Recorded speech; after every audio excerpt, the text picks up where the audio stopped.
Okay, so the seventh part of from mind to market, that's the last part, is sales and marketing. Here comes the fun part. We're going to rev up the engines. We're going to talk about, and Joe's going to talk about, just a little outline. The lifeblood of the business is sales. Who are your customers? How are you going to get the message to them? Where are you going to sell to? What are your selling channels? Direct, internet, distributors, retailers. How to take advantage of internet and social media. Getting the message out and how it's going to translate into dollars. And so with that, I would like to introduce the second part of our wonderful seminar. I'm so grateful that everybody came. And Joe is Joe Applebaum, who I'm going to introduce, a marketing guru, the CEO of Ajax Union, a phenomenally great guy and extremely knowledgeable. So without further ado, and I thank you for the first part, and then we'll be taking questions after Joe does his part. Joe Applebaum. Thank you. That was awesome. Thanks for leaving me your notes. Welcome. So typically when I do seminars, one of the first questions I ask people is how much money do you want to make? So does everybody know how much money they want to make? So business owners typically tell me they want to make as much as possible. Does that resonate with anybody here? Does anybody want to make as much as possible? Mm-hmm. So when somebody tells me I want to make as much as possible, I say, how much is that? They're like, why would I want to limit it? Why would I want to put a number on how much money I want to make? And often I tell them is because if you don't have a goal, a very specific goal of how much you want to make, then you don't know how much you want to invest or how much you need to invest in order to make that much money. So they say, so people tell me, okay, how much should I invest in marketing? I say, well, it depends on how much money you want to make. The more you want to make, the more you need to invest. When you're buying a piece of real estate, right, how much money do you want to make off the real estate? If you're going to buy a little shack on the corner of wherever, in the middle of nowhere, you're not really going to get a lot of rent for it. But if you want to make $100 million in rent, you got to get a building in the right location, if you want to be able to do that, right? And that's going to cost a big investment than a big mortgage or whatever, right? Same thing when it comes to building your website or building your business. You first start with the end in mind. It's a cliche, it's a saying that a lot of people say. So I want you to think for yourself, what do you want? Once you have your idea, right? This is like from idea, from mind to market. Once you have your idea and you're ready to go to market with it, how much money do you want to make with your idea? Does anybody want to throw a number? Anybody know how much money? How much money do you I want? have a question to throw. Okay. Is there a danger of going too high? Well, that's I don't what some of us are maybe. Some people say it's dangerous to get high. I don't know. Right. Depends how high you go. Does anybody want to throw a number? Go. 60,000 a month. 60,000 a month. Okay. Who else? $1 billion. How much? Someone say $1 I billion? have a question. The question though is that I have a certain amount of money that I would make. I would like to make in order to fund different things that I need to. Okay. So there's like a minimum that I would like to make. Good. What's the Is number? that something that you're supposed to limit yourself and say, okay, this is my minimum, but of course you'd like to make the world. So do you start off with that minimum, or do I don't you, know. What's the number? let's say starting from 10,000 a month, 10,000 a month. meaning after expenses, Okay. So you want to make 10,000 a month profit after expenses. after business expenses. Yeah. After business expenses. Okay. It's a number. Right. It's a number. It's just a number. What you said you want? You have a number there? You said a number, go for it. $1 billion. $1 billion. Okay, great. Anybody else? Anybody else have a number? Does anyone not have a number and not sure how to pick a number? No? Okay, good. You're not sure how to pick a number. Okay, awesome. So if you don't have a number, you don't want to share a number, or you're not even sure what to say or how to say it or what to do, that really puts you into the context of, are you going to be successful or you're not going to be successful? Are you going to be able to run your business, make your business work, or you're not going to make it work? I remember when I just started, it was about 20 years ago, I got my first computer. And I had no idea how to use a computer. So I went to my mother and I said, Ma, I don't know how to use a computer. You sent me to yeshiva, how am I supposed to make money? So she said, come, we'll get into the car. Got into the car, she drove me to the Brooklyn Public Library in Borough Park. And she said, walk in there, take whatever books you need, doesn't cost any money, and then come home, You read it, you learn how to do what you need to do, and that's how you make money. So I went to the library and I found all these books on computers, and I took them back and I learned how to become a maven in a computer because we didn't have internet. So I just learned how to use a computer without internet, and then I went around and started fixing other people's computers, and before you know it, people were paying me $250 an hour to fix their computer. A few years later, right after, first they charged $10 an hour, then $25 an hour, then $35, $50, $100 an hour, and then at a certain point I was making an hourly rate where it's just like, how do I take this to the next level? Now I want to make more money. How do I take it to the next level? So I figured that I could buy stuff on Craigslist and sell them on eBay. You could buy computers on Craigslist, fix them up, and then you can sell them on eBay for 10 times the amount. You can buy it for 100 and sell it for 1,000, the same Mac. You buy one that's clumped, and with the hard drive that's like ausgefigelt or whatever, it's completely messed up. You take it, you format it, you make it look new, and then you put some programs on there, some legit programs, and then you sell it online, and boom, you can make 10 times the amount of money, but you're still limited. So I kept going from plateau to plateau at because all the things that I was doing was really using my time.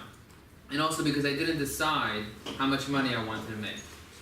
So now whenever anybody comes to me with a business idea, I say, how much money do you want to make? So if it's $60,000, you want to make $60,000. Who said 60,000? You said 60,000. What type of business do you have? An Amazon business. You have an Amazon business, okay. And what type of products are you selling on Amazon? I sell consulting services to sellers. Oh, great, that's awesome. That's a great business. So you're not selling stuff on Amazon yourself, you're consulting to other people who have Amazon businesses, and you consult with them for them to be able to build their business. Correct. And how much do you charge on average for a client per month? I don't have a monthly structure. I have a revenue share structure. I'm Okay. working out like a product, like sell them how to do this or that. Why don't you have a monthly structure? If I said I want to pay you a monthly fee, how much would you charge them? I would have to talk with you, find out exactly, and But really? why wouldn't you start with a monthly fee? It's a good question. I mean, I hooked into a revenue share on the product sales, and that causes problems for when there's low sales. Of course. And my latest invention is to hook into more of a partnership model. Right. But So there's a lot of ways to skin the cat. Right. And obviously it's going to be a lot easier to get clients, or you would imagine that it's easier to get clients if you're going to get revenue share. But what I found in my business, when I started Ajax Union, I wanted to have a business development company where I just do revenue share. Because I was so confident that I could build a business, you just pay a percentage of your business and then go. And what I found was, when I went to people and I said, give me a percentage of your business, I'll grow your business, don't pay me anything. What they said was, no, I don't want to give you a piece of my business. I'm going to give you a monthly fee. Tell me how much you want to charge me monthly, I'll pay you monthly. So we started with a monthly fee, and that's how it kind of started. I said, okay, I'll do marketing for you. And then I started building people's businesses, and before you know it, I was servicing 1,000 companies. So I don't know if that's the right way to do I'm it. struggling with this right now, so it's perfect. Right. So what I'm saying is, I know there's a lot of people that have Amazon businesses, and many of them may not want to give you a percentage, because for them, if they find the right product for the right price and they get the right placement, they might be able to make a lot of money, and then they got lucky. A lot of business owners, especially business owners that are starting out, they believe a lot in mazel. They believe a lot in luck. And they believe that if you get lucky, you're going to make it big. There's a lot of other beliefs that are limiting beliefs that limit people from being able to do what they need to do. But oftentimes people believe so much in luck that they fail to create a strategy. Like you said, you said a beautiful line. You said if you fail to plan to fail. Because people don't plan because they're like, hang on, if I plan too much, I might mess with the mazel here. There's like a mazel component that I don't want to mess with, so I have to just not plan too much, because, you might end up messing up the mazel. But that's not really the case. The case is, if you work really, really hard, and you do what you need to do, and you test, something eventually is going to work, and if you fail enough, then you'll succeed. Like fail, and then when you're done failing, fail a little more, and then fail a little more, and then get back up, and fail more, and then you succeed.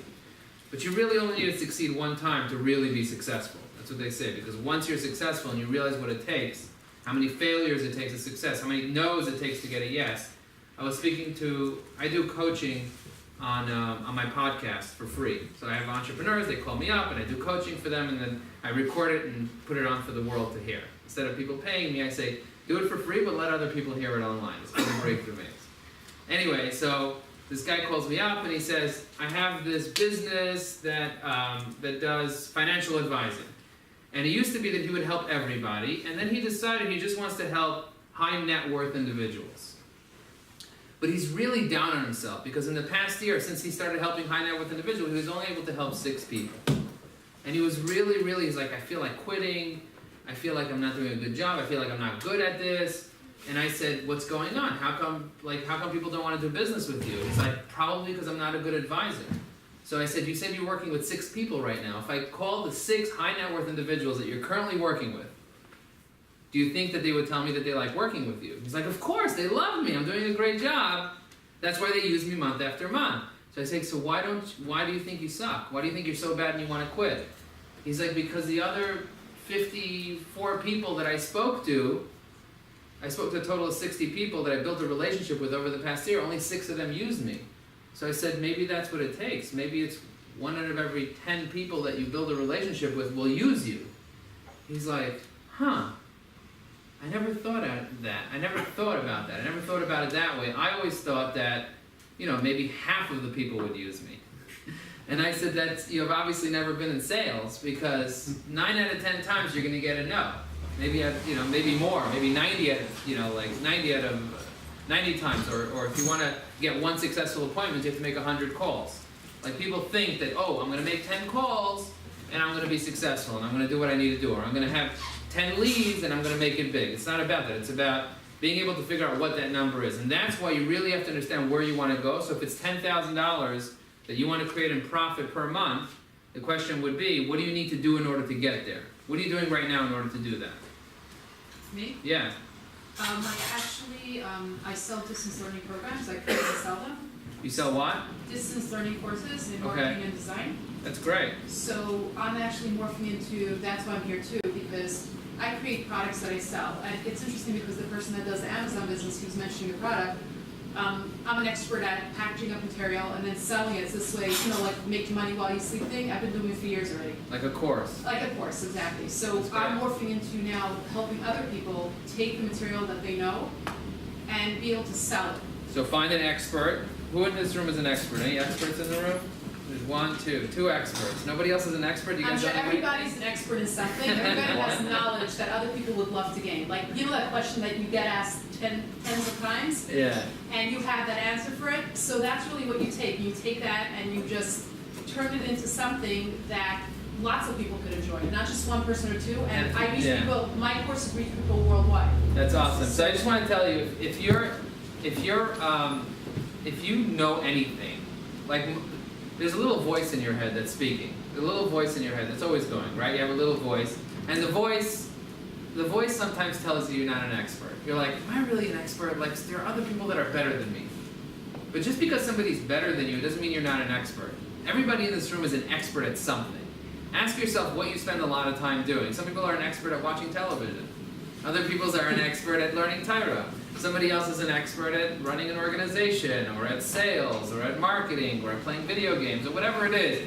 You are an expert at, there's something that you're an expert in. But the little voice, no matter how good you get, the little voice is going to say, I'm not really an expert, there's somebody better than me. It might sound like that, it might not sound like that. I don't know, my voice kind of sounds like that sometimes. Because I purposely skew the way it sounds so I don't listen to it. I'm like, really, I'm going to listen to that voice? But the voice is always going to be there. And the more of an expert you become, the louder that voice is going to get. So realize that no matter who you are in this room, you are an expert at something. The easiest way, to your point, the easiest way to start a business, if you don't have a business, is to sell your expertise. To sell the ideas that you have, the stuff that you already have in your head. Doesn't mean you should go that way, but if you know how to sell foods, like bars, you are what you eat, then there are people that want to learn how to do that. And you could sell your expertise to teach people how to do that. If you're great at doing stuff on Amazon, somebody was telling me he's this big Amazon expert, but he doesn't really love selling stuff on Amazon himself. So I said, why don't you help other people sell on Amazon? He's like, who the heck would want me to teach them how to sell stuff on Amazon? I'm like, dude, there are people that want to learn how to sell stuff on eBay and Amazon, and you're the expert. Go teach them how to do it. Make a course, do a seminar, like something. He's like, yeah, but I'm shy, I'm afraid of doing seminars. And I'm like, okay, I used to be shy. I used to be afraid of going up to the Amud. Like in yeshiva, I was always afraid. I was like the guy that was like, oh, hell no, I ain't getting up there. The Shema Brachas, oh, you have something smart to say. I'm like, I don't talk. Sorry, I'm saying Tehillim now. I'm gonna say Tehillim instead of doing the Sheva Bracha speech. I was the guy that like, who am I? I had that voice in my head that was like, no, I'm not gonna say anything. People are gonna laugh at me. I'm gonna be ridiculed and all that. And then one day, Google sent me an email and they said, hey, you wanna do seminars? I'm like, hang on a second. You wanna get me in front of business owners? Yes, I'm an expert at doing seminars. Yes, 100%. And then when I got up in front of a crowd of employees to kind of practice, I realized I was really, really scared of doing it, and I had to learn how to do it. So I went to Rabbi Jacobson, and I said, Rabbi Jacobson, what do I do? And then he sent me the seminar that they did on COL, and he made me read books and like all the stuff that I did in order for me to basically have the confidence to be able to get up in front of strangers and to be able to give a talk with confidence. But that takes many, like 10,000, I had to get in front of 10,000 people over the past 5 years in order to feel confident, but it just takes time. Anything that you want to do, any skill that you want to have starts with the right attitude. So number 1 is having the attitude, number 2 is you learn the skill, and number 3 is have the experience, which builds talent. People think that there are certain people that are born, oh that guy's born a public speaker. No, I was born shy. I was born scared, I was born crying. Like many of you, right? You guys were born crying? Gasping for air. You just imagine that, right? I was gassed. The first time I got on stage was at the JCM. There were 70 people in a room that each paid $80 to come to see me talk. And I'm like in the front, and I'm pacing back and forth. My wife's in the back. She's like, really? Look at him. Big Shot is pacing back and forth. And I was like standing there, and I was like scared. But from who? Why? Because I didn't think I knew SEO, or I didn't think I knew marketing, or I was like, there are people that know this better. But when I asked, anyone here an expert on search engine optimization? Does anyone here understand Google's products and services? Nobody raised their hand, not one person. And I was like, I would raise my hand. I think I know this stuff pretty well. I've been doing this for many, many years. I'm just talking about it with people. I kind of feel, and people just don't know. They don't know. And now I feel like I understand business because I was fortunate enough to be able to grow a company to be one of the fastest growing companies in America. And now I see what it takes, and I'm together with other entrepreneurs, and I see other entrepreneurs that have multi-million-dollar businesses that they have built from scratch, and I see what they've done, how they took their ideas and built a multi-million-dollar business. Which business did you grow? It's called Ajax Union. You can Google it. Ajax Union. Yeah. So check it out. And so, for me, it was like, wow. It's like I think about it, I'm like, oh, this is obvious. Like, doesn't everybody know how to grow a 7-figure business? Doesn't everybody know how to hire employees and how to take a product and market it and how to scale the business? And the reality is I realized very, very quickly that no, most people don't know how to do it. But for me, the little voice in my head is still squeaking away and saying, you're an idiot, you're an idiot. That's really what it tells me. And it's just like, no matter what you do, it's going to tell you that. So how do you market your business? Step number 1 is you set a goal. This is like simple stuff. It's the simple stuff that is the hardest to do because you think it's so obvious. Like, of course, set a goal. Now what? I have a goal. I want to make 100,000. I want to make $1 billion. The guy in the back wants to make $1 billion. What do you want to make $1 billion doing? Selling myself. You want to sell yourself of the $1 billion slave. Is that what you want to be? The $1 billion? I'll be a slave, yo. Bring it down. What do you want to be? What do you want to sell yourself? Who do you want to sell yourself to? You're not sure. Whoever's paid. Whoever's willing to pay. Anybody here want to pay $1 billion? See, that's the thing. A lot of people want to sell their products and services. A lot of people want to sell themselves. But if you ain't got a buyer to buy your stuff, what are you going to do? How are you going to sell your stuff if nobody wants to buy it? When I came up with my prime product for Ajax Union, I remember it was 3 o'clock in the morning. I'm sitting with my partner in a conference room. So I had a full-time job, and I would do my side hustle. I had 7 side businesses that I would do. So besides my full-time job, I had 7 little businesses. And one of the little businesses that I had was Ajax Union. So after work, I would come home, eat dinner with the wife, and then go to the office. At that point, our office was on Nostrand Avenue because the other one on East 17 flooded, so we got a closet and a place. Anyway, I'm sitting there in the conference room talking to my partner. We left our cell phones, Blackberries then, in the office, and we sat there and we had a conversation. Blackberries today. Oh, you still have a BlackBerry. Was tust du? Was tust du? What are you doing? Can't let go? So we're sitting around the conference room, and I said, I have an idea. Let's sell a plan. Let's do blogging for businesses, and let's charge $599 a month.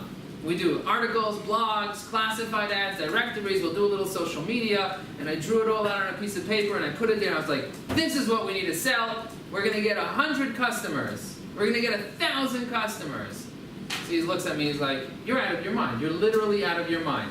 He's like, he literally said, who the hell would want to pay for blogging? Who the hell would want to pay for blogging? We have 7 customers and they barely want to pay for whatever we're doing for them. One guy we're doing business cards for, another guy we're doing his website, another guy he's limping, he wants us to do something, he's not even sure what he wants, but he's paying us, thank God.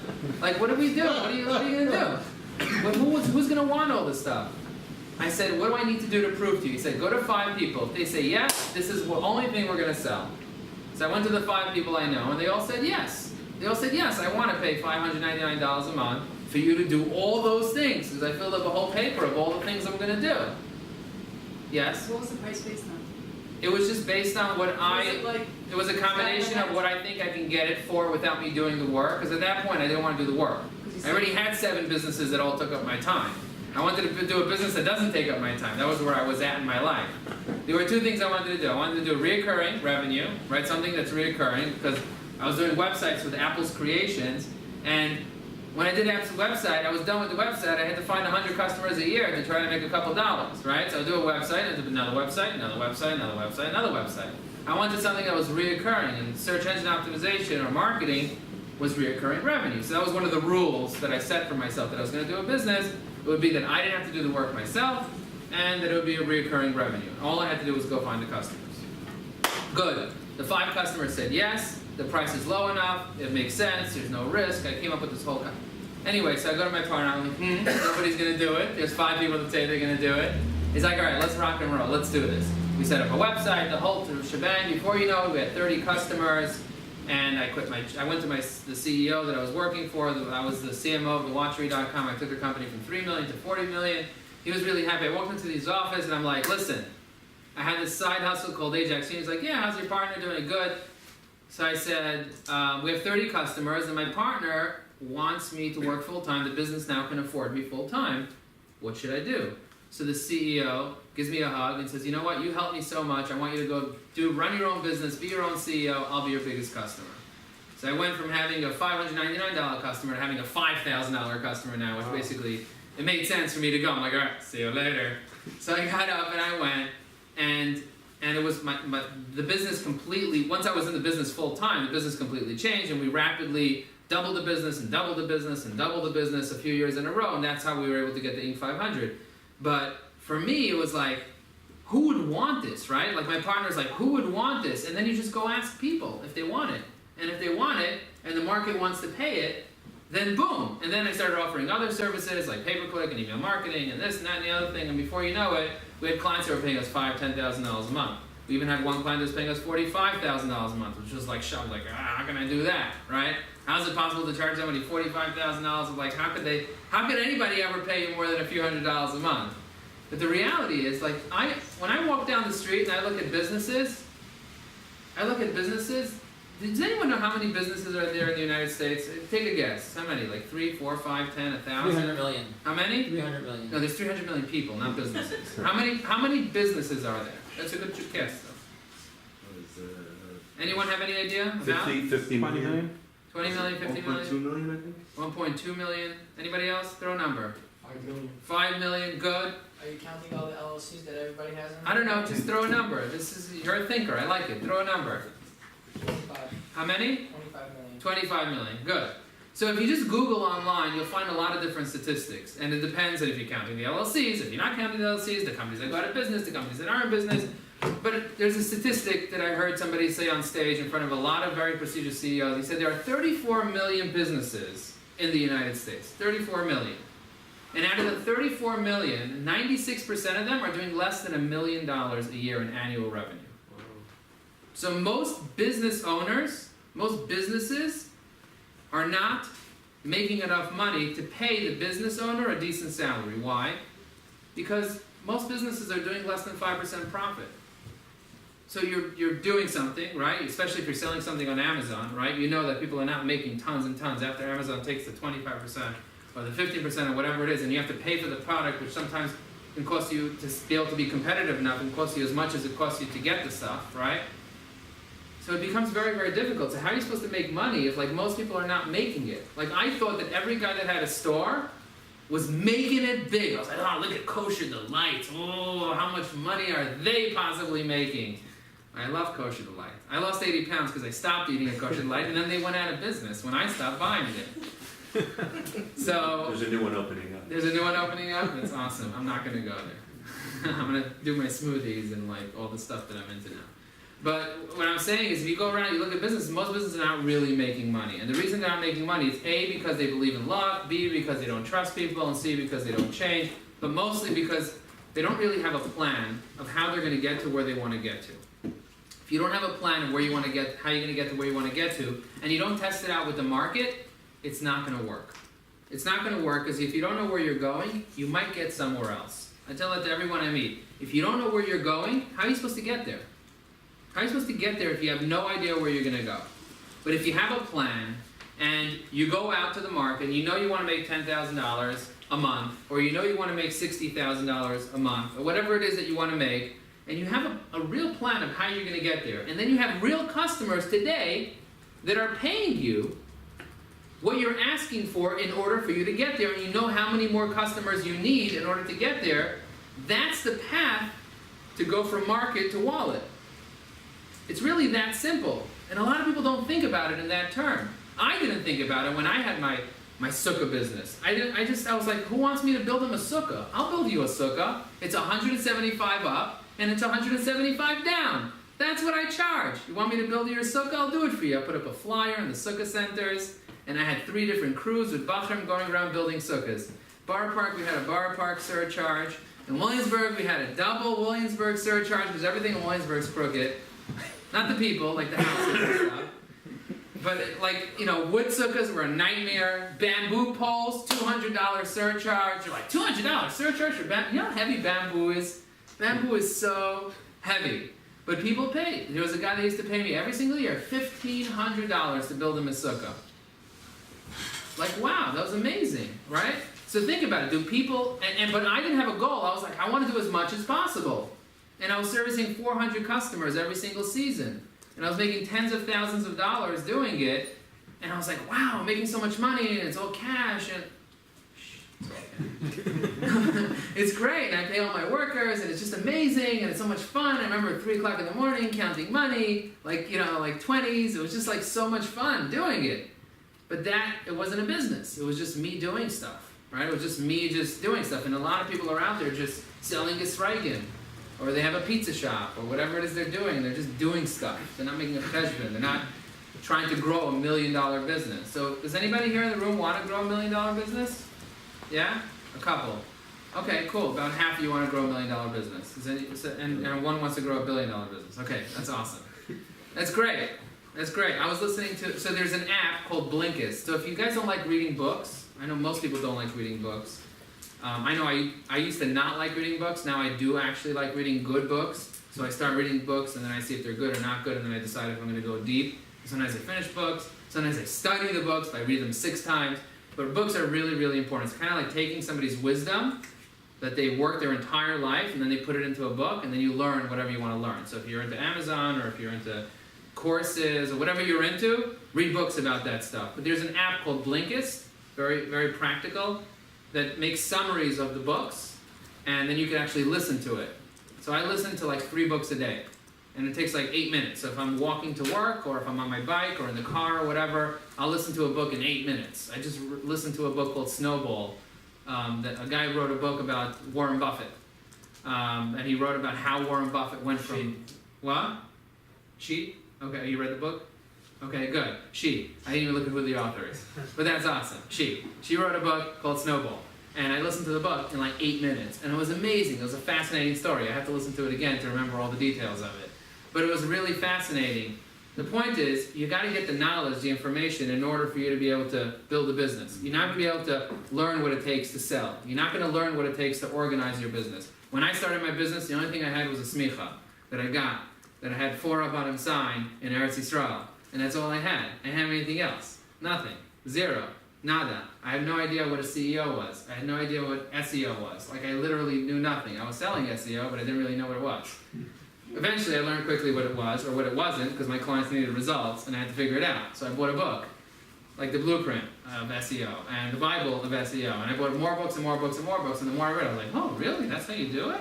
These people are paying me to do it. I got to figure this out quickly and get them results. And I got them results, but they still went out of business. I got them to the first page of Google, and they still freaking went out of business. Why?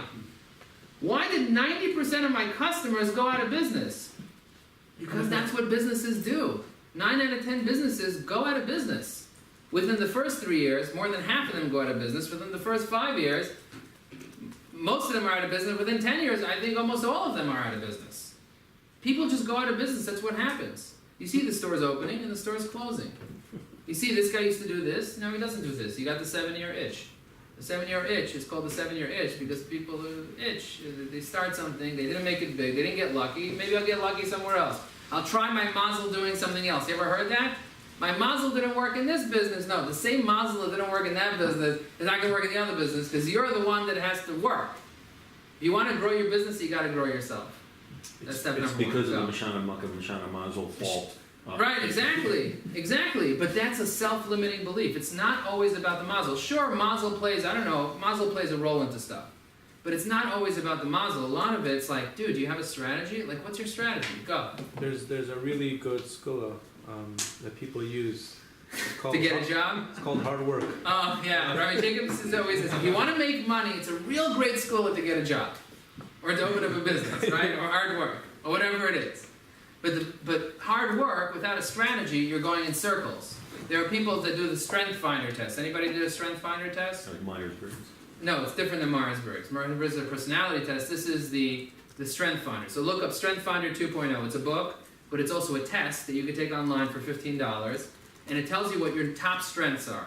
If you want to start a course, or you want to do anything, you have to figure out what you're good at. If you don't know what you're good at, you're not going to be able to succeed. Because you want to make sure that you're using your strengths in everything that you do. Some people are great at sales. Some people are terrible at sales. Some people are good at numbers. Other people are terrible at numbers. Some people are super creative. Other people are not creative at all. So you want to figure out what your strengths are. If you take this test, it'll tell you your top 5 strengths. It'll give you words that will describe who you are and your strengths based on this test. And you'll be able to learn how you can leverage those strengths within any business that you're going to be in. So you want to make sure that you're using your strengths in your business. So for me, my strengths is marketing. My strengths is sales. It always was. I was always fascinated by reading the circulars. I used to collect the circulars until my wife threw them all out. She's like, this is junk. This is stupid. Stop wasting time. Every time we go to a store, you take a circular and you start reading it. Why are you reading the ads? I was like, I don't know. I just love it. I love the design. I love to see the call to action. I love to critique it. I love looking at other people's websites. I just look at the ads. I read the ads on the side of Google. I don't look at the middle. I look at the side. And I click on all of them just to see what the landing page looks like. And then I test out the funnel and I sign up with the email address that I'm never going to look at unless I want to see what people's funnel looks like. Like, you got to understand it. You got to be obsessed with whatever you do. If you're not obsessed with your business, if you're not enthusiastic about it, do something else. You might as well enjoy life. You might as well enjoy your business. If you're going to be in your business like most of the day, you might as well enjoy it. Is anybody doing something now that they absolutely hate? No? Everyone loves their life? What do you do that you hate? Right now I'm out of a job. You're out of a I job. don't have any job. Okay, so what you're doing right now you hate. Start loving not having a job. And you might find a I job. hard to love that without the money to pay the rent. Exactly. So what are you doing about not having a job? I'm looking and I'm trying to find something. He's here. Oh, you're here. Okay, cool. So what type of job are you looking for? What are you an expert in? Arguing. You're expert in arguing with who? Okay, don't tell me. What do you, like, seriously, who are you, like, arguing customer on, service? politics on blogs. Oh, wow. So you know how to argue politics on blogs. Yeah. That is really, really great. So would there be a somebody that would want to pay you to do that? Like, do you think that somebody would want to pay you to argue politics on blogs? It's possible, but I have to overcome the fear of the death threats you get from those that don't like what you say. So you have to overcome the fear of the death threats. Wow, that's very, very interesting. So you have a fear of a death threat. Not What are you afraid of? Like, what are you afraid will happen? Well, I have a strong suspicion that some people have actually hacked into my computer and tried to. Why don't you buy a new one? doesn't really change things. If they have your pathway and your, all your information, they can get in there whatever you get. Okay, so you're afraid somebody's gonna find out that you're, well, so what are you gonna be saying about people that, like what? Like who, Donald Trump? No, Hillary? No. Chabad? Like what type of politics? No, for example, arguing against the animal rights fanatics who say that if you look at the dog wrong, you ought to be killed. If you look at the dog wrong? Yeah, they have, if you look at any blog, any story. People are very where someone's passionate, accused of yes. abusing an animal, they say stuff like, put his feet first into a wood chip, Right. kill him and his whole family. People are very passionate. I didn't know that people were so passionate. I posted on my Facebook recently, I wrote, I'm thinking about becoming a vegan. What do you think of this? Now, I had no idea that I'd get 195 comments. I'm like, dude, I gotta use this for marketing. How am I gonna make money off this? There's so much activity. The internet lit on fire. But that's amazing. I mean, you found something where people are super excited and there's activity around it.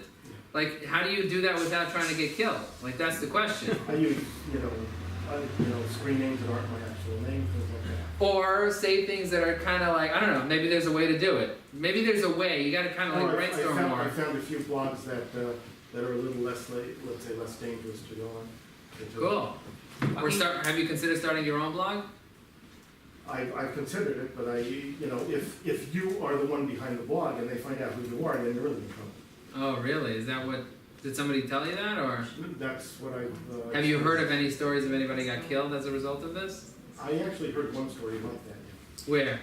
I don't remember where. This was back in the days of like before AOL, when like CompuServe. So a long time ago, somebody had a blog and got killed. So therefore, you're afraid you're gonna get Well, killed. That they radio went to talk the show hospital. host. They beat Oh, they beat him up. Okay, cool. Go. I actually have a good suggestion for him. Why doesn't he hire himself out to just like you said with the vegan thing? Like if you have that question that stirs people up, and it seems that he has that quality, then I'm sure companies would hire them. Let's say, for example, a film company, Geffen, wants to have some stirring up whatever. If he's able to think of something that gets people going, Awesome. like Yeah. There are companies that would there are love. companies that like somebody you who said, would you stir have people people up. pay your company to blog. You can pay people to comment Yeah. on Facebook or in groups Yeah. and stuff like that and Yeah. get people going. I don't. I think you guys should chat after and have a conversation because it seems like you have some good ideas. There are ideas in the room right now of what you can do until you find a job being a social media commenter, a political social media commenter, whatever it is. There are people that potentially will You get hire you noticed. to show them what to You do. get noticed, and that's how you get hired by big companies. Cool. So who knows? Does anybody else have a business that they're thinking about opening that want like a solid strategy? Walk out of here with a solid strategy of what you can do to take your business from maybe you're making a couple dollars, maybe you're making 5 figures, you're making $1,000, $2,000, $3,000 a month, and you want to take it and make it into $100,000 a month, or into $1 million a month, or something like that. Does anybody have anything that they're doing? Go. T-shirts with creative Okay. slogans and sayings. Are you doing that now? No, I'm not doing it. It's basically that's why I'm here. Otherwise, I wouldn't be here. I'd be, So you want to sell T-shirts? Yeah, I have the concept idea with very creative sayings and. Okay, so what's stopping you from doing it? Well, basically, how to get it into the market. Are there websites that allow you to upload a graphic and just sell the T-shirt? Shopify lets you do that? Okay. Not only that, you don't have to carry any. Do you have original stuff? Yes. T-shirts. So then there's tons of companies that Cool. do So look, this gentleman just said that Shopify allows you to upload a graphic onto the website. You don't have to carry inventory, and then you can just sell it. Print it on the They spot. print it on the And spot. you can test it out. Boom! You can go out Anywhere to in the China and world. have it do it. Boom! You don't even have to go to China. You have to go I'm anywhere. saying you test it out in small Right. volume first without. Yeah. But ship is our apps connected to shop. Cool. He said they're apps. You guys should talk after. Look at that. He has a suggestion how you can sell your T-shirt business. That's awesome. What I want to know is okay, good. We have something. Yeah, so I have a retail clothing store and a website, and Cool. my goal is A boys? Okay. My goal is to get all the out-of-town communities that don't have like Irish clothing to know about my website and purchase there. Okay. So when you say all the out-of-town communities, what does that mean? Like people in China? No, domestic. Domestic. Okay, so people in like California and So San right Diego. now we have a few ads running in the bigger from communities out of New York. Okay. But the question always is, how much do we spend on marketing? Obviously, all these towns are not big enough to support their own local store. They don't have a local Yeah. store. So the question is, how much money do you spend on advertising to get your name How out? much you wanna make? If we're- There you go. Boom! How much you wanna make? As much as? Possible. Yay! You wanna make as much as possible. If you try to make as much as possible, that's what's gonna happen. You're just gonna make as much as possible, you're not gonna know how much to invest. If you tell me I wanna make $1 million a year, $1 million in revenue, right? If you're right now doing $100,000 a year, and you wanna get to $1 million in revenue, you have to take a certain amount of money to test to see if you can go from 100 to 200 based on investing that amount of money. Does that make sense at all? Is there a percentage? There isn't, it depends on your So if gross let's say, profit. let's say yes, okay, so I wanna make $1 million in profit. Okay, so what are you making now? You want to make $1 million in profit. What are you making? First, let's talk revenue. Let's not worry about profit yet. Let's first talk revenue. Let's say gross, I'm at $1 million. Okay, so you're doing a gross $1 million revenue. Right. How much do you need to grow your revenue to do $1 million in profit? You need to be a $5 million business. You're doing 20%, or you're doing 40. What? 30%. 30. Okay, so you need to be a $30 million or a $3 million, $3.5 million business. So you need to 3x your business in order for you to get to your goal. Right? So if you want to make $1 million in profit, how much do you need to invest in advertising in order for you to get there? And the answer is to start testing with a certain amount. What are you currently spending in advertising today? About a year. Couple thousand. So like 1,000 or 3,000? Well, maybe like 10 over the 10,000 a year. So if 10,000 a year makes you $1 million, okay? Let's say 10,000 a year makes you $1 million. How much will make you 3 million? Isn't that easy? I don't know. I haven't tested it. There's a saying, marketing is about testing. That's all marketing is. My partner came to me and said, who would want that, right? So what I say? I said, I don't know. He's like, let's see if anybody wants it. If you get me 5 customers, I'll do it, right? I got in 5 customers. I tested it out. I asked people. I surveyed people. I said, do you want to spend $599 a month? I'll give you blogs, articles, classified ads, directories, social bookmarking, social networking, blah, blah, blah, blah, blah. You'll be #1 on Google. Guaranteed. How often do you have to test it? I don't know. How often do you have to test it? Does it work? Yes, it works. So keep doing it. You want to try to increase it? Test more. It's a constant battle of testing it on a regular basis. So let's say, for example, you want to mail something to this community, right? You want to mail a coupon to walk into your store. Do you have a physical store? Yeah. Yeah. Okay, cool. So just FYI, it's not just $10,000 you're spending on advertising. A storefront, to me, is advertising. Why? Because if you were in a basement in Omaha, Nebraska, next to Warren Buffett, it wouldn't cost you, maybe next to him it'll cost you, but wherever else, somewhere else, it wouldn't cost you much. Advertising to the locals, so at some point you're limited to the But locals. still, you're still paying a $2,000 a month rent, or $3,000 a month rent, or $1,000, or $4,000 a month rent, or $5,000 a month rent, or whatever it is, right? You're spending a lot of money on rent, and because you're spending a lot of money on rent, that $50,000, $60,000 a year you pay on rent, plus the electricity, plus the plus the insurance, plus the hydrotronic, plus the sign you redid, plus the lights, plus the blah, blah, blah, and all that other stuff that goes in, it's $100,000. Before you know it, the 300 grand that you made, 100,000 went to advertising because you had a storefront. Now, you don't have 300,000, you have 200,000. And out of the 200,000, you have to pay some other blah, blah, blah, blah, blah fixed costs. And before you know it, you're barely making a living. So I need to get to $1 million in order for me to be able to make it make sense because I have the fixed infrastructure costs already there. So the question is, how do you take it to the next level and build your website? Because you have your store and you're making X amount of money off your store. You spend 100,000 to make $1 million. You have to spend 300,000 to make $3 million. I don't know. Are you willing to take that test? No, because you probably don't have the cash flow to do that. Because if you have $1 million business, it's very hard to invest $300,000 to maybe make $3 million, right? So the question is, what do you start with? Well, you have a 10,000. Maybe start with 15,000. Maybe start with 20,000 and see if that gives you a return. And if it does give you a return, how much of a return did it give you? And if it made sense, if for every dollar you make $2, you're building up your customer base. And for every customer that you get, what percentage of them is reoccurring revenue? Because, I don't know about you, but my wife, she spends money like water on kids' clothing. We have 2 boys. Like every Chag, she buys something. I'm like, can't you just put tight clothing on them? You really have to buy a new pair of yarmulkes for $400? Like, the yarmulkes got expensive. And the socks are expensive. And you need those fancy shoes? Really, go to the shoe sale. Buy used shoes. Like, it's expensive. Like, this stuff is a lot of money, right? Like, really, they're going to grow out of it in like 15 minutes. It's not. The vest is not going to fit anymore. These kids are growing fast. either stop feeding them so that they don't grow so fast, or buy clothing that's baggy. Like it's like fashion to wear baggy. You see the people in the community, they're walking around with baggy pants. Like I don't care, I just don't. But she spends a lot. Like every Yom Tov, she spends money. Well, I can't make them wear what they wore last Yom Tov. I gotta get the new stuff. And then, like, you know, and then they grow out of it, and then you need new, but they have to match. Really? They don't have to match. They have to match. Okay, so now they have to match. So the recurring revenue kicks in. So for every customer you get, if they have 2 boys or 3 boys or whatever, you gotta stay in front of them, and they're gonna buy again. So even if you broke even or lost money on the customer that you got, guess what? If it's recurring revenue, so what if it costs you $100 to get someone to spend $100 with you? The next time around, it costs you $0 for them to spend another $100 with you. And the next time around, you make 30% and 30% and 30% and 30%, and you build up your customer base, and before you know it, you need X amount of customers to make $3 million in revenue. And once you know what that number is, and you're good by making a relationship with the people that spend the most money, like my wife, that are addicted to spending a lot of money on boys' clothing, then you build that up, and that's how you get your thing. So how many customers do you need? So the question I would ask you if I was consulting with you, how many customers do you need to get to $3 million? So it's not just like what your average is, what percentage is reoccurring. You really have to look at your customer base, because you have those customers that are super annoying, like those that come in and then they buy something and then they want to return it 6 times, and then they weren't sure what they wanted, and then they get all offended, and then on top of all that, they deny charges.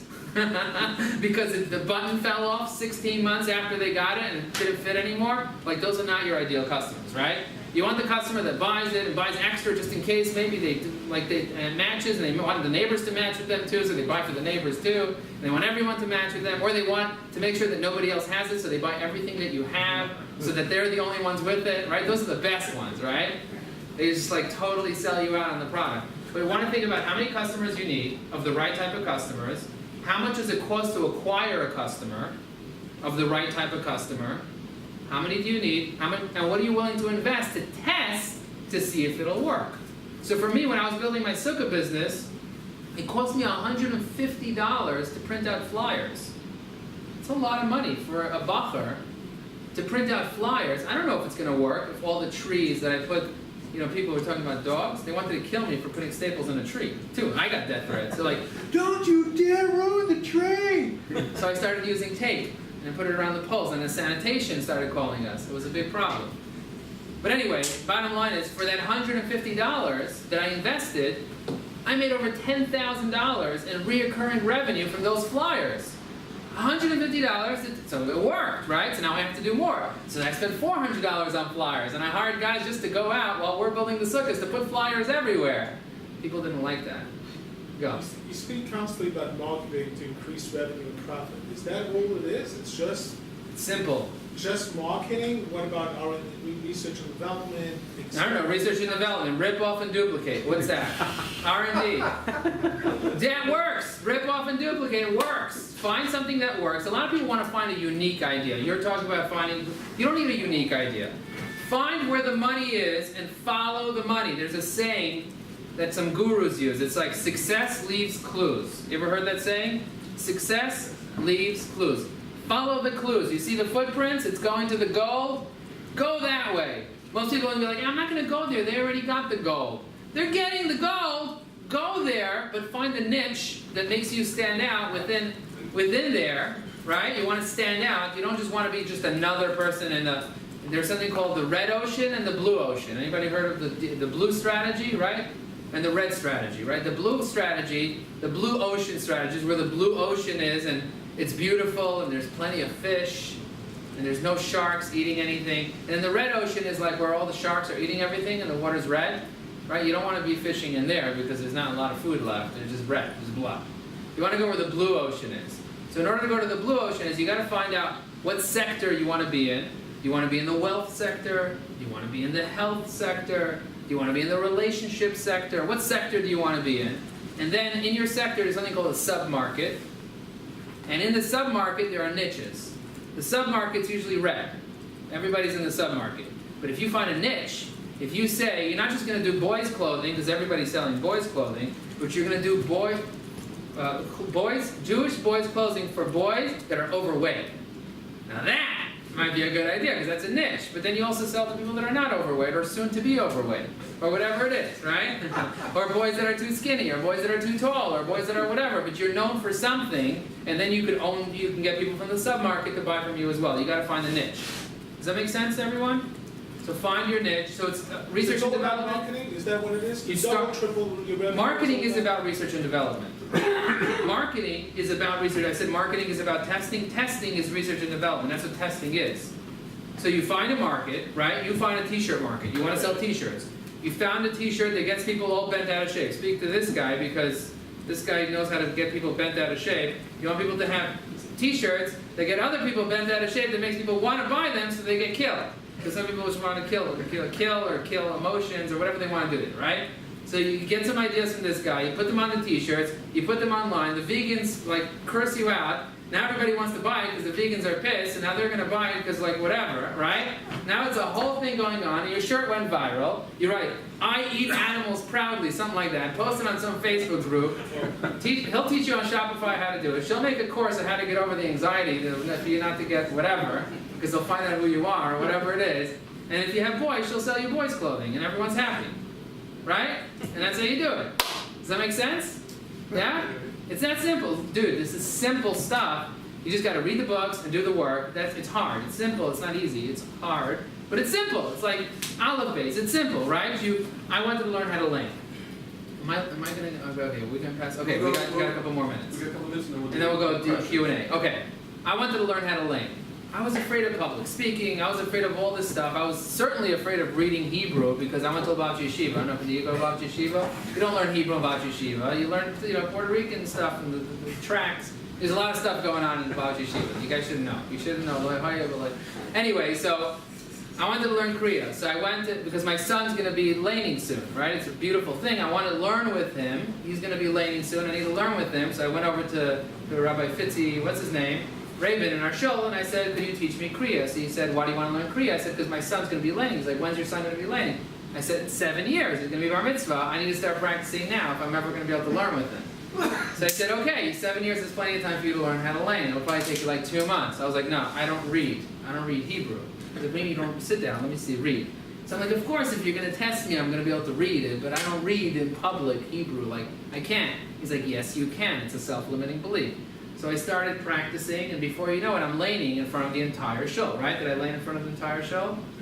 And I did great. I did great. I only made one mistake. It was awesome. And the feeling was incredible. But first I had to get over my self-limiting belief around the fact that I couldn't read, because I really had that fear. It wasn't real. Fear stands for false evidence that appears real. Second, I had to learn the skill of doing it by practicing. And third, I had to experience it. I had to repeat over and over and over and over. And before you know it, I know how to do it like a talent. To be like, oh, he's a talented Balkaira. Dude, I'm not a talented Balkaira. I spent 100 times, like I literally spent several hours on each tiny little piece of thing. And it's the same thing in business. The more books you read, the more you do sales, the more you get out there, the more you market, the more you practice, the more you write, the more you test this out, test out your ideas. This other guy realized, oh my gosh, I only reached 60 people, that's why I closed 6 deals. If I want to close another 6 deals, what do I need to do? I said, I don't know, what do you need to do? He's like, I need to build another 60 relationships with high net worth individuals. And he's like, I know just the way to do it. I was like, so why haven't you done it? He's like, because I thought I was a putz because I only closed 6 and everybody hates me. I was like, so what are you going to do? He's like, I'm going to go find another 60, I'm going to close another 6 and double my business. And how fast are you going to do it? He said, in the next 90 days, I'm going to get it done. Wow. I was like, good, let me know how it works. So what I'm getting is also, you seem like a very highly motivated person, and you're killing off these self-limiting beliefs. The question is that, so sometimes we want to take it from concept to market, and I think besides the practical ways of doing it, maybe some people are lacking motivation and have self-limiting beliefs. How do we overcome that? So now we're going to turn to the Q&A. That's an excellent question. If I think I heard you correctly, what you say is, what if I have self-limiting beliefs and I don't know how to overcome it? I can't even get started. I'm stuck. Joe, you seem like a highly motivated person. What do you tell that person? And the motivation as well. Yeah, where do you get that motivation? What if you are like, you don't have the limiting beliefs, but you're low energy? Low energy. What if you don't have the energy? You're Jeb What do you Bush. do? What are you doing? You don't have the Well, energy. Let's take a step. What's your name? Okay. This- When you're good at something, you have a skill, it's very likely you'll have what one of the C's of success, 10 C's of success from Brian Tracy, one of the top sales motivators, which is confidence. It's not arrogance, but it's confidence. So the key is to get good at something, whatever it is.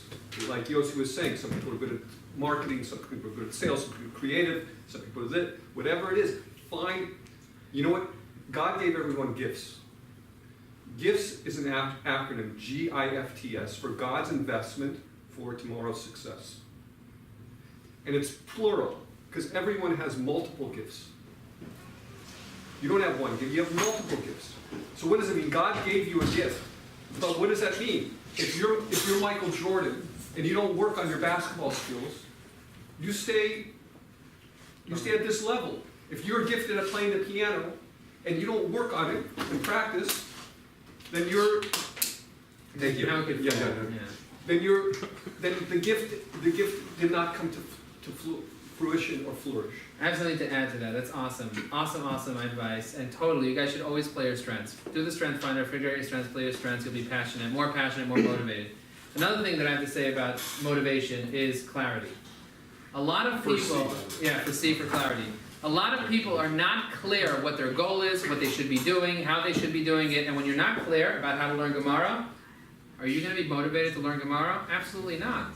Ask Rabbi Jacobson, why do you learn Yom V'Layla? He's like, because to me it's clear like the day. I understand how to learn, I understand how to read, and I love doing it. If you don't know what your goals are, and if you don't know how to achieve your goals, if you want to go from 1 million to 3 million, and you have absolutely no idea how to do it, how motivated will you be to do it? Zero. Cloud of confusion. But if you know your goal is, you know what you need to do, you know how to do it, you know where the resources are, you're going to be super motivated to go out, run out, invest the money, do what you need to do, push, hustle, and make it from 1 million to 3 million. It's that simple. If you knew how to find a job right now, where your job was, exactly what you need to be doing, exactly where you need to go, what you need to say, how motivated would you be to go get that job? I'd be there now. You'd be there right now. Of course you would, because that's what it takes, clarity. How do you find clarity? You find clarity by asking the right questions, by being curious, another C.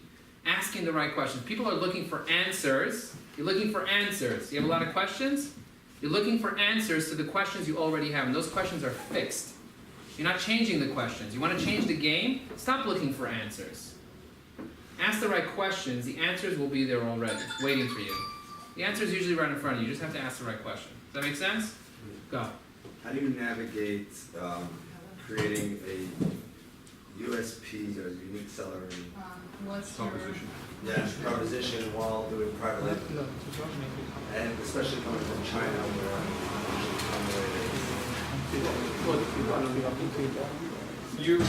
China is Repeat the question for the camera. So the question is, how can you have a unique selling proposition? how you go about creating one? So let's go back to the C. First, you have to have a clarity on a product or a service. I mean, now we're talking about a product that you want, that you have an idea for. If you have an idea for, do you have an idea for a product? Awesome. Everybody will come and I mean, that's the whole thing that I was trying to get at originally. I mean, the first part of it is that if you have an idea, and your idea is for you have an idea, you can make a pizza sauce. So you take that pizza sauce to a private label company, and they can what we call scale it up, meaning they can make it in mass production. You can't do it in your kitchen. You take it to your kitchen, you give them the formula, you have a non-disclosure agreement, and then they can make it for you. about like electronics or things like that. Anything, any invention or any patent, it could be anything. Most of the things are coming from China that you go to all the tchotchkes at a mall. If I have a pizza sauce like that, Yeah, that I want to market, Yeah. that's unique, and Right. I know that a lot of people would like it, Yes. or at least I strongly suspect it is. How would I go to the private label company to have them market it without them stealing my idea? that's what I'm saying. They're not going to, first of all, they're not gonna steal your ideas, because they're not in business unless you're in business. They don't sell, okay? Companies come to them, and I haven't seen it happen. I mean, anybody can, but you come with what's called an NDA, a non-disclosure agreement. They sign it, you sign it, so any formula that you give them is your formula. You're protected. And it's in their interest to make you succeed.